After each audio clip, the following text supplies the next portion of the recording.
Welcome to Telltales. I'm Mike Nicoletti. Every week, along with my co-hosts Jason Wallace and Hunt Lawrence, we bring you the cash flow memo. Get it at telltales.us. For the next 30 minutes, we're going to dive deep into energy, technology, and healthcare. So download the memo now and get started. The following conversation is intended for informational purposes only. You should always do your own work to determine if an investment is suitable for you. I'm going to go through Exhibit C, B, and A pretty quickly because we've got the first 7 pages of our 20 pages to review what difference Trump makes. Also, if we have time, some commentary on media and streaming and whatnot. Exhibit C, no change from last week. It's going to depend on Iran. That extra capacity, if the Trump administration causes Iran to not export any barrels, which is the situation before when Trump left office, rather than 1.5 million barrels last year and 2 million barrels this year, the surplus will dry up. I mean, the surplus, if you go all the way back to 22, that 2.4 million barrels in 22 is basically Saudi Arabia at 10.6. And and they say they can do 12. No one's really sure whether they can or not, but 2 million barrels of surplus is manageable. 4 million barrels of surplus is not. So I think there's some reporting in the New York Times this morning that Iran had, and from someone with a Tehran byline, that Iran had 400 pounds of nuclear material that could be turned into 4 nuclear bombs in a matter of weeks, not months. That may be reporting that would cause the new Trump administration to do one of two things: either really tighten up sanctions or make a deal for no sanctions. A deal for no sanctions would be to ship that 400 pounds to U.S., or last time they shipped that enriched uranium out, highly enriched uranium out, they sent it to Russia, and then not run their centrifuges and stand for regular inspections, and don't send more rockets to southern Lebanon, and collaborate with the Saudis and the other Gulf Arabs in trying to stand up a Palestinian government without Hamas. If all that happened, I think $60 Brent is a fair prediction for the first half of next year. Now, having peace break out in the Mideast with a move like that would be very, very unusual, but it's not impossible. The flip side would be the Trump administration persuading the Chinese to not take any more Iranian barrels. That'd take a while to work out, but that would pretty much get rid of at least 1.5 million barrels a day of production. In this chart, I have Iran at 2.5, down from 3 last year, because it would take a while for there are tankers on the water, and it takes refiners a while to find alternative crudes and whatnot. But that would be a $75, $80 Brent price, which is about where it is now. So we'll have to see what happens. On natural gas, which is Exhibit B, we finally have something close to a 3 handle on the December contract. The out years, 25 and 26, are behaving reasonably well. I'm going to update the natural gas demand supply for weekend, and I'll incorporate that in the pages that goes out next week. I don't have too much more to add on Exhibit A, except that's where Elon and Vivek are going to go to work, and I think they'll come up with all kinds of ways to make the government more efficient. He's hanging on to that $2 trillion of savings, which is remarkable, since in the last fiscal year we spent almost $7 trillion, and if you cite down 24, an awful lot of it is Social Security, Medicare, Medicaid, defense. So it'd have to be, some substantial reduction a reorganization of our healthcare system, I think, is the only way to even get close to that kind of number. And with that, we're going to swing into a discussion. Last week, we covered pages 8 through 20, impact of Trump and his policies on these businesses as investments. And I think we're about to do page 7, which is the payments companies, MasterCard, Visa, and PayPal. There is antitrust litigation on its way for MasterCard and Visa. PayPal just doesn't seem to have the same results as the other two. Mike or Jason, how do you think the payments companies fare in the next 4 years, or assuming Vance gets elected in 28, the next 8 years? Well, I think there's certainly some anti-big payment networks perspective, because there's a lot of pro-crypto enthusiasts that are sort of behind a lot of this, which begs the question, does crypto provide some sort of a viable alternative that maybe with some additional funding and maybe relaxed regulations creates some real value, or maybe can extract value away from somebody like a Visa or MasterCard? This is a topic that Jason and I have spent a pretty good amount of time on, and I think it's probably better for Jason to speak to it from the perspective of, what is the blockchain useful for? So maybe you take over from here. Nothing. They've had 2 decades of work on promoting the blockchain and building on it, and they haven't really, none of those companies have really created a viable use case. Certainly doesn't replace any payment system. Inherently, the blockchain is slow to process transactions because it's a consensus mechanism. Everyone has to agree that this transaction should take place. Payment systems just can't operate like that. It has to be centralized. They process millions of transactions, or a second, a minute. Blockchain just can't handle that. It wasn't designed for that. It can't be shoehorned into that either. Yeah, I like maybe you could lay out the analogy of, like, it's basically a database, but it's less performant in pretty much all dimensions. Yeah, I mean, it's decentralization is the goal. So they built that database to store payments between hackers in the beginning, and none of these people trusted each other for obvious reasons. So decentralized was the goal, so no one could cheat anyone else because no one owned the database that they transacted in. So it's a storage mechanism, and Bitcoin stores digital gold, and it's just not a place for transacting. It's a place for storing information.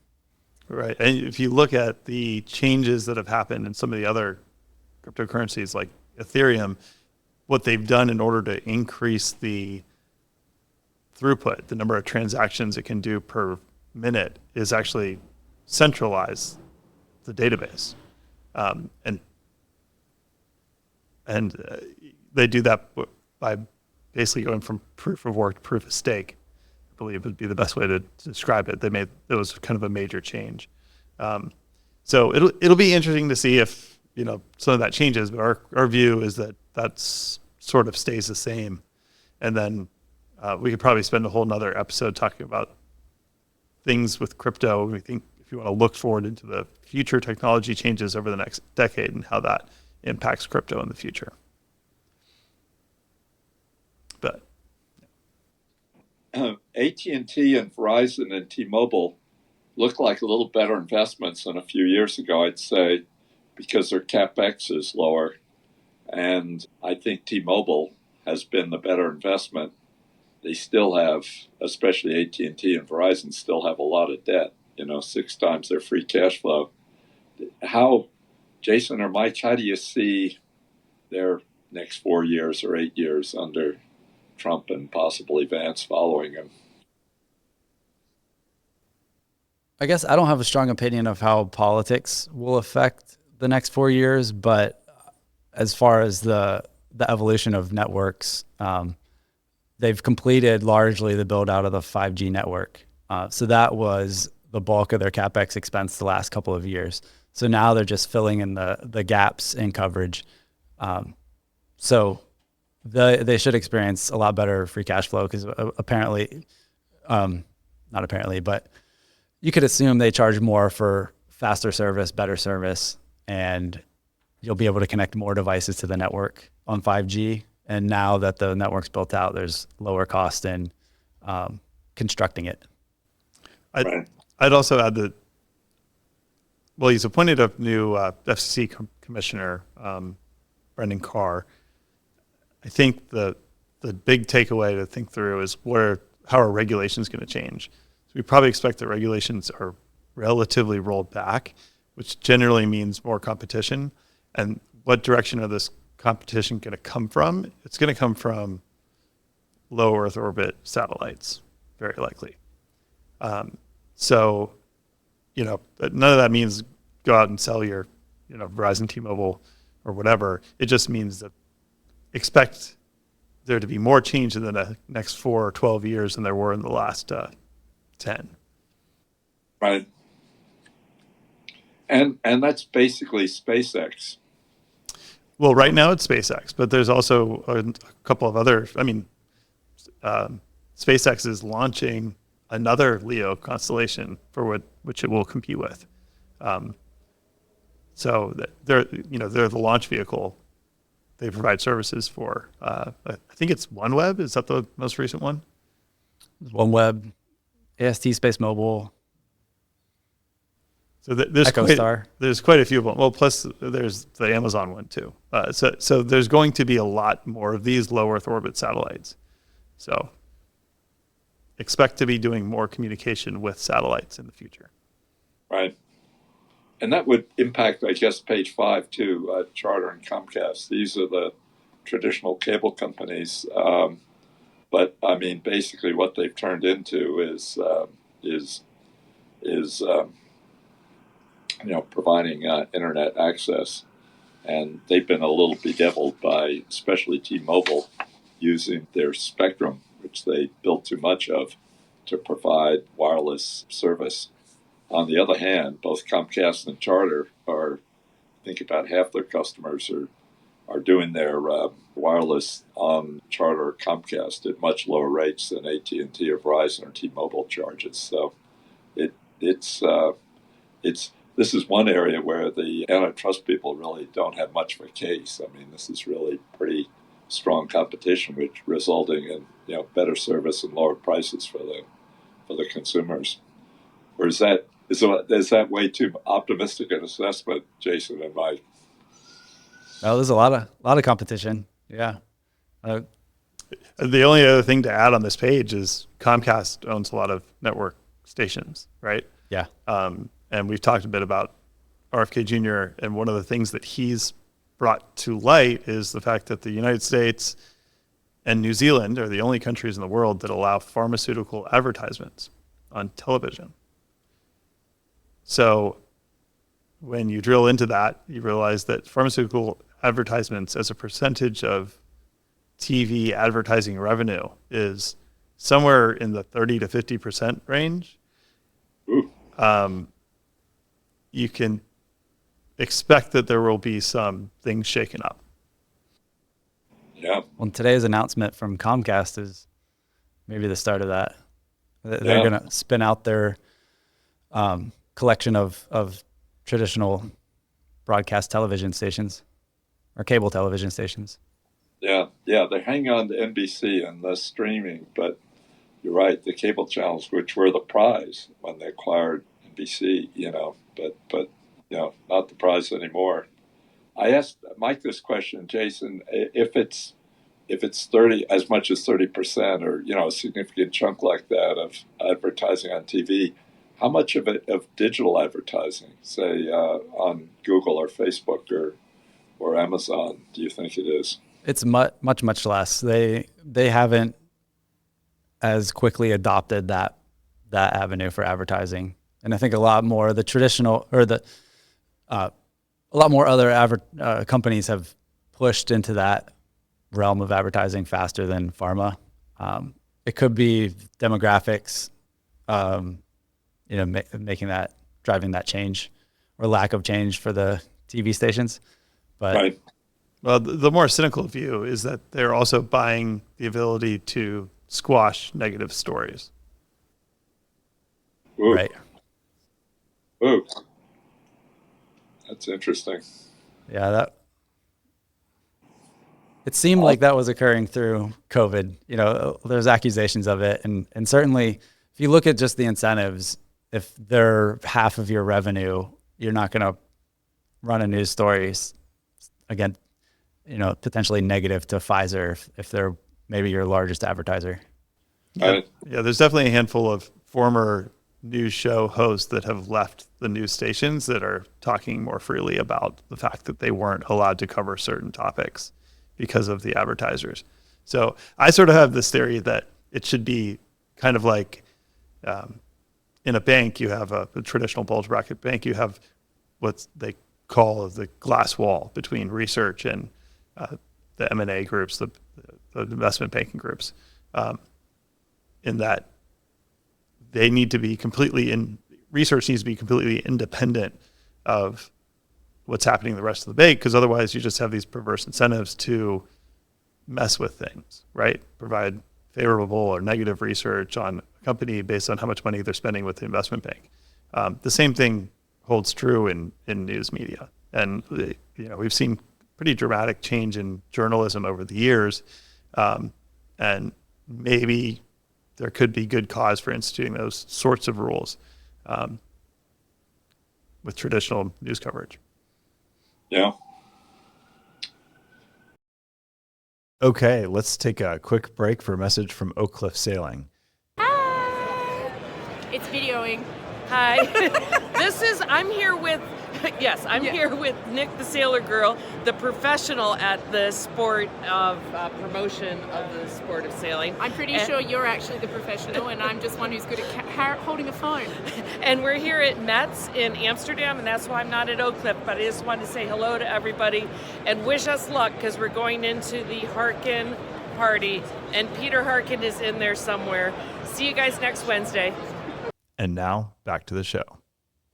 Page 4, we have Netflix, and Jason, you and Mike have probably been talking, but I think there were 100 million viewers for the Mike Tyson fight, which wasn't, pay-per-view. It was just on Netflix, and I guess the video and the sound of that didn't come through very well. Can you just run us through what happened to Netflix and what they'll have to do to make sure that doesn't happen on their NFL games on Christmas Day? Because it's a very interesting explanation of how much is involved in terms of the infrastructure of streaming.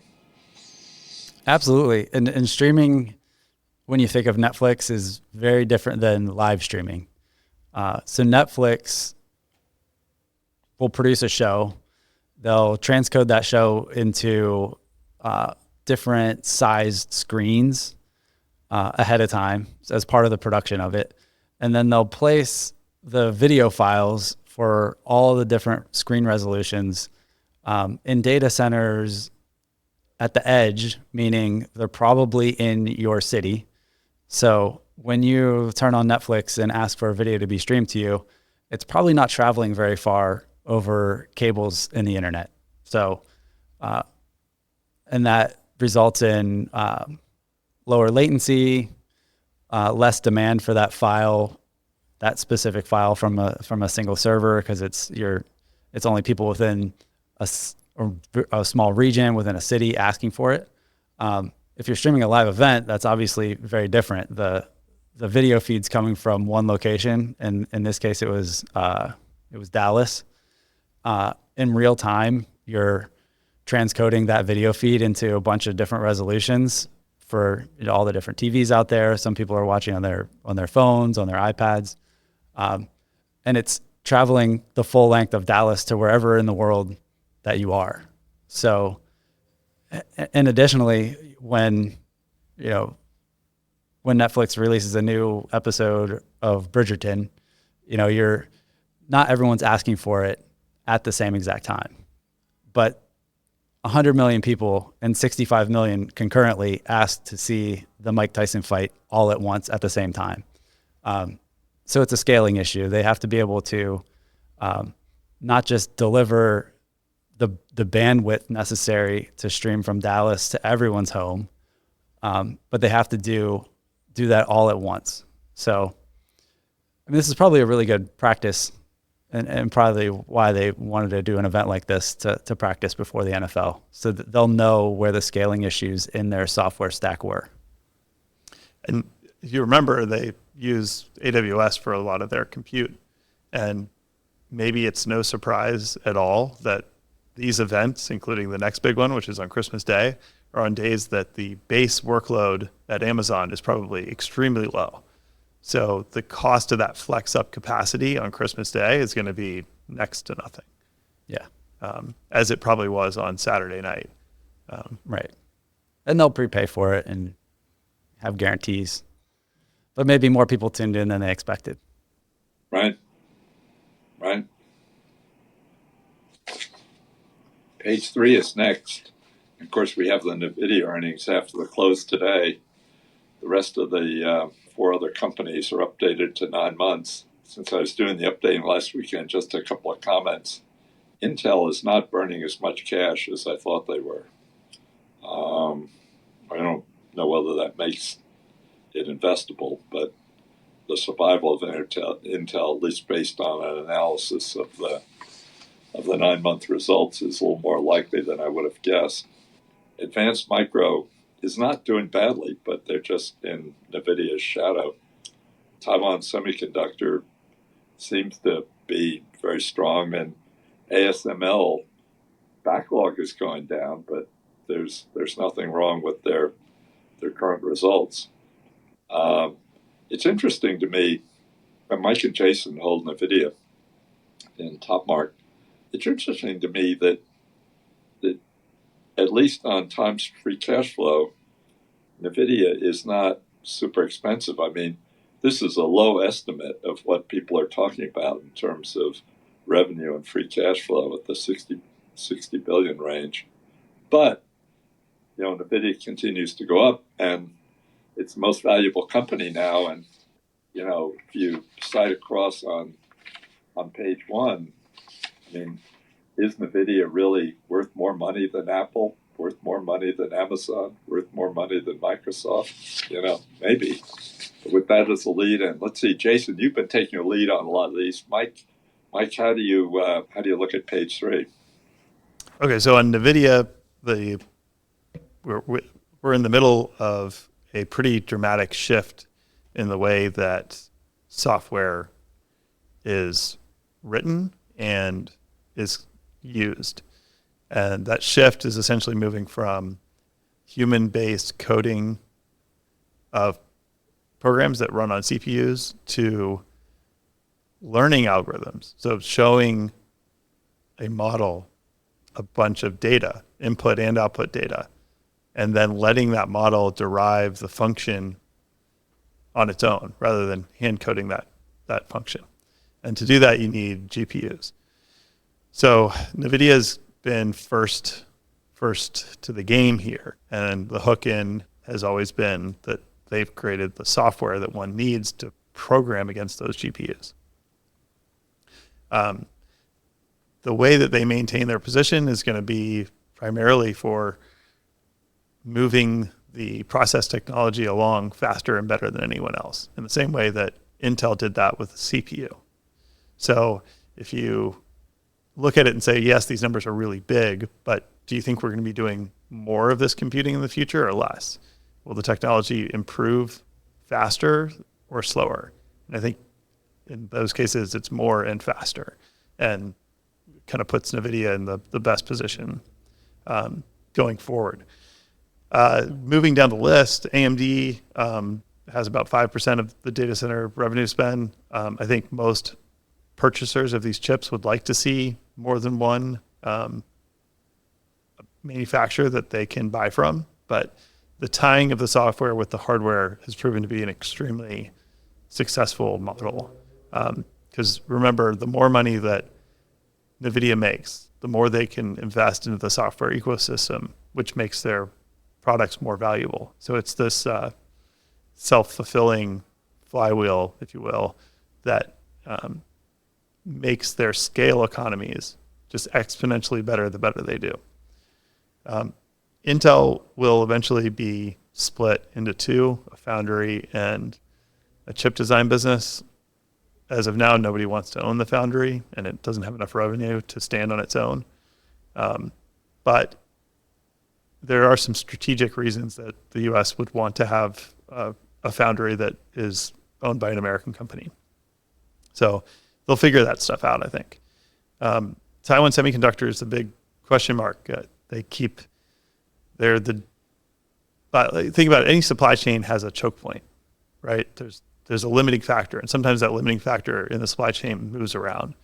But when Intel fell off the leading edge, and Samsung as well, when those two companies fell off the leading edge, there was only one that really could keep things going, and that's Taiwan Semiconductor. It also just so happens that company is based in Taiwan, which is arguably part of China.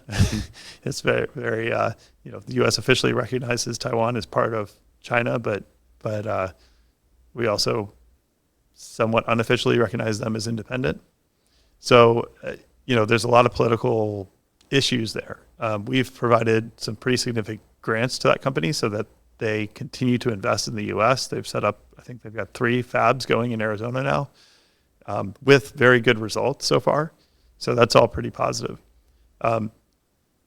But most importantly, for Trump's perspective, if they impose tariffs, those are going to be applied to all chips that come out of there. And that, for the entire semiconductor industry, that's going to increase costs. But I don't necessarily think that provides any reason to be too bearish about any of these companies. The main thing to think about, and this probably applies most to ASML here, is whether ASML is able to continue selling their hardware into China. As of right now, they're limited on what machines they can sell into China. Anything beyond a certain level of technology, they're not allowed to do. And we don't know yet what the Trump administration's actual view is on that. I do think the people that are in that group are a little bit more astute from the perspective of it's better to have them buying our machines than to have them go reinvent their own technology. And we know that that's already happening. So it'd be better for them to be using our technology that gives us a better ability to stay ahead. I would guess that that's a big bargaining chip that they use in these negotiations. Yeah, I would expect so too. So under the Biden administration, they did kind of broad-based technology limits on sales into China. And then in Trump's first administration, his tactic was to blacklist specific companies or specific chip manufacturing facilities and prevent them from buying the equipment. So it was much more targeted. You can argue if either of those approaches worked, but... Yeah. We can't leave Trump and impact on these companies without covering Tesla on page 1, which has gone up enormously since Trump won the Electoral College and the popular vote. And clearly Musk is hugely influential on everything, policy-wise and picking cabinet choices and all that kind of stuff.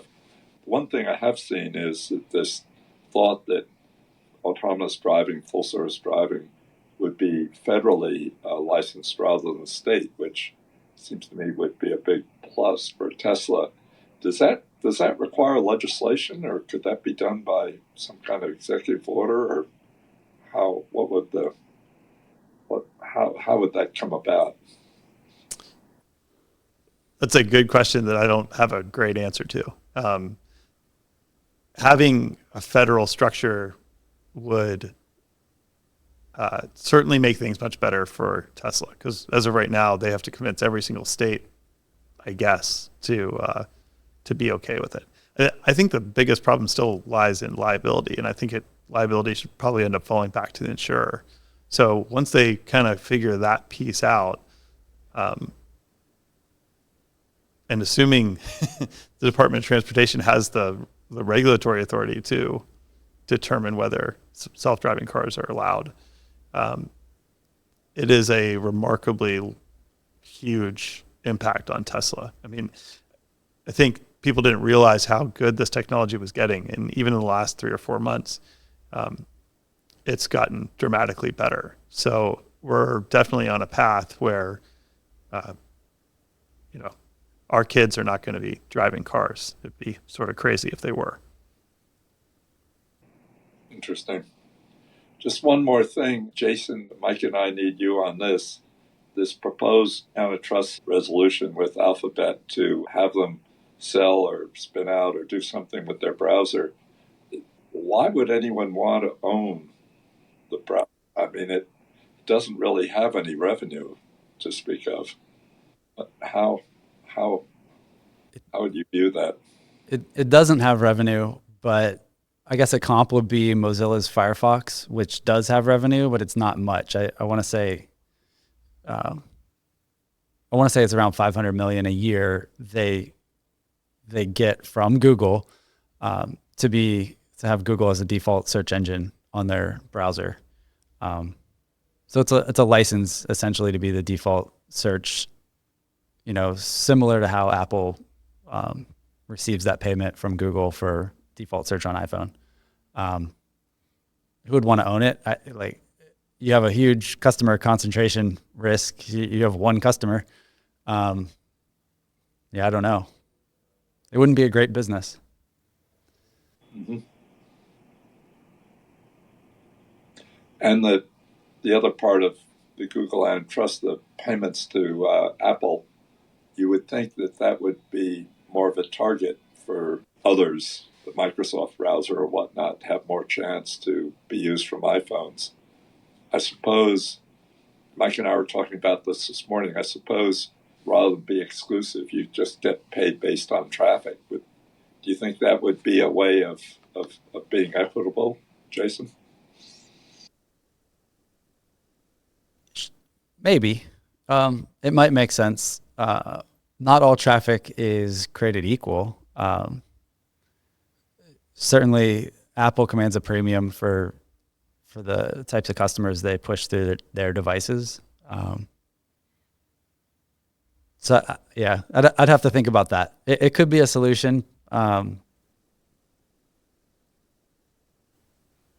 think that will be the solution.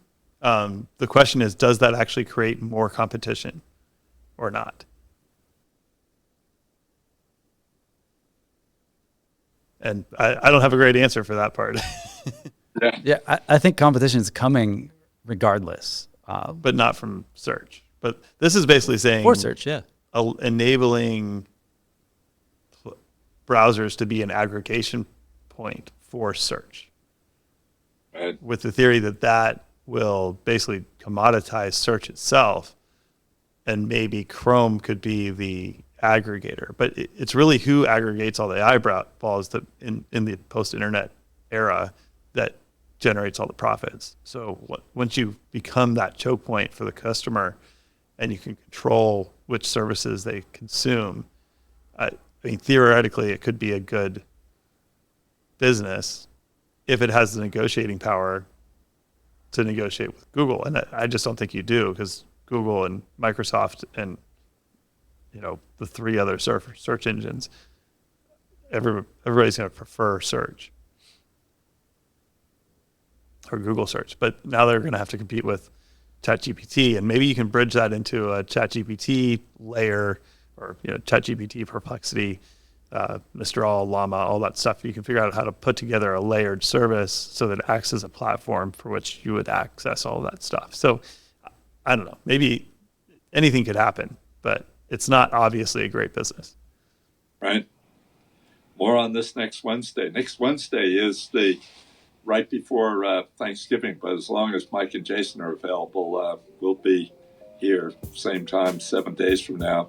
In the meantime, everyone be well and stay healthy. Take care.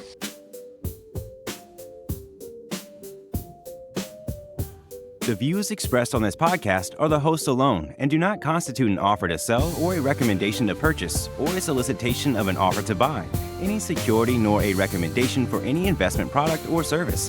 While certain information contained herein has been obtained from sources believed to be reliable, neither the hosts nor any of their employers or their affiliates have independently verified this information, and its accuracy and completeness cannot be guaranteed.